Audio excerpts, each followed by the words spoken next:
بدلاؤ۔ اللہ پاک کہتا ہے میں دنوں کو پھیرتا رہتا ہوں، سورہ زخرف۔ یہ بھی کہتا ہے شکل، عقل، مزاج، دولت، عزت میں سب کے درجات ہیں، تم سے اوپر، اس سے اوپر اور اس سے کہیں اوپر، تم سے نیچے، اس سے نیچے اور اس سے بہت نیچے، آل عمران۔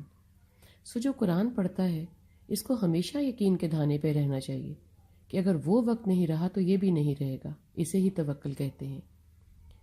جب القرآن نے کہہ دیا کہ وقت ایک سا نہیں رہتا، تو وقت کا بدلاؤ جب آتا ہے تو جان ہی کیوں نکل جاتی ہے؟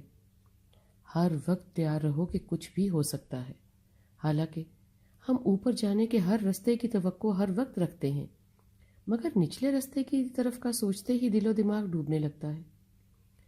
اور جب ہمارا عروج ہو رہا ہوتا ہے تو تب ہم کیوں کہتے ہیں کہ یہ میری کمائی ہے، میری تگ و دو ہے، میرا ایفرٹ ہے، میری محنت ہے؟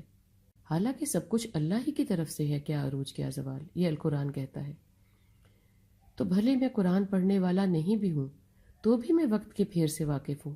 اپنے سامنے اجالا ہوتے اور اجالا پھیلتے، پھر اندھیرا ہوتے اور اندھیرا پھیلتے، اور پھر پو پٹتے، میں دیکھتا ہوں تو پھر بھی کچھ نہیں سمجھ پاتا۔ یہ سب اللہ کے وعدے کے مطابق ہی تو ہے۔ ایسے ہی میں نے تاریخ میں پڑھا ہے، بادشاہوں کے تخت الٹتے، چھنتے، دوسری قوموں کا قبضہ ہوتا، تہس نہس مچتا۔ یہ سب وقت کا پھیر ہی تو ہے، جیسے کہ اللہ پاک فرماتا ہے۔ ہم خود کی آنکھوں کے سامنے ساتھ کے لوگوں کو تیزی سے ترقی کی منازل طے کرتے دیکھتے ہیں تو کیا کہتے ہیں، یہ کیا تھے، کیا ہو گئے، کیسے ہو گئے؟ سمجھ ہی نہیں پڑتا کہ ان کا کون سا گر چل گیا۔ یہ سب اللہ کا نظام کائنات ہے کہ وہ کس کو کہاں سے اتارتا ہے، کس کو کس وقت کہاں سے اٹھا کر کہاں بٹھا دیتا ہے، کس کو کیا بنا دیتا ہے۔ یہ ہمارے سوچنے سمجھنے کا کام نہیں ہے، نہ کہ حسد کرنے کا۔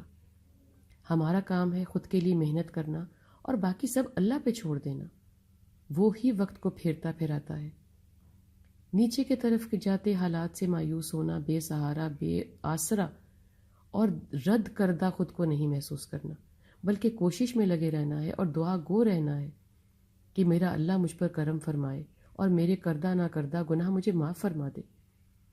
وہ معاف فرمانے والا، نظر انداز کرنے والا ہے، رحمان ہے، رحیم ہے، مالک ہے، خالق ہے، رازق ہے۔ دنوں کو پھیرنا اس کی سنت ہے، مگر کیسے، کب، کتنا اور کیوں، اس کی وہ ہی جانے۔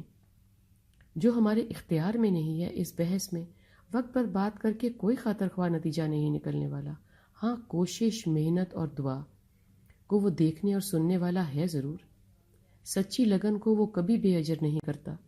ایسا ضرور ہے، کچھ کی دنیا میں سنوائی ہو جاتی ہے اور کچھ کی نہیں ہوتی، کچھ کی جلد ہو جاتی ہے، کچھ کی دیر میں، چند کی بظاہر دنیا میں نہیں ہوتی، یا یوں کہہ لیں کہ اس طریقے سے نہیں ہوتی جیسا کہ وہ چاہتے ہیں۔ تو جانو کہ اس کا اپنا طریقہ کار ہے۔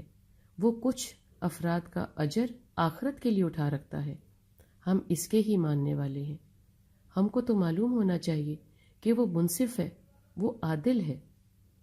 مجھے وقت کے بدلاؤ کا غم اور غصہ بھی ہے۔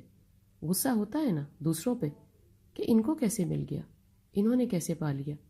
دوسرا ہمیشہ کم محنت اور کم عبادت کرتا ہی محسوس ہوتا ہے اور زیادہ پاتا۔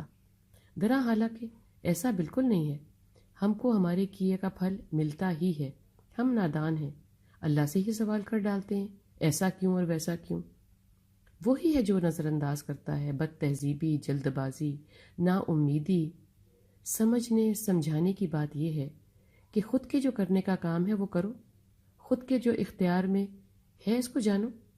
جس نتیجے پہ زور ہی نہیں چل سکتا، گناہ کے ارتکاب کا بھی اندیشہ ہو سکتا ہے، ان گناہوں کو اللہ کے حوالے ہی رہنے دو۔ وہ مجھ سے کہیں بہتر جانتا پہچانتا ہے کہ مجھے کیا چاہیے اور کیا دینا ہے، کس وقت دینا ہے، کیسے دینا ہے۔ اور میرے لیے بہتر ہوگا کہ میں خود کے بارے میں فکر نہ کروں۔ میں کون ہوتا ہوں اپنے بارے میں فکر کرنے والا؟ میرے لیے وہ ہے نا۔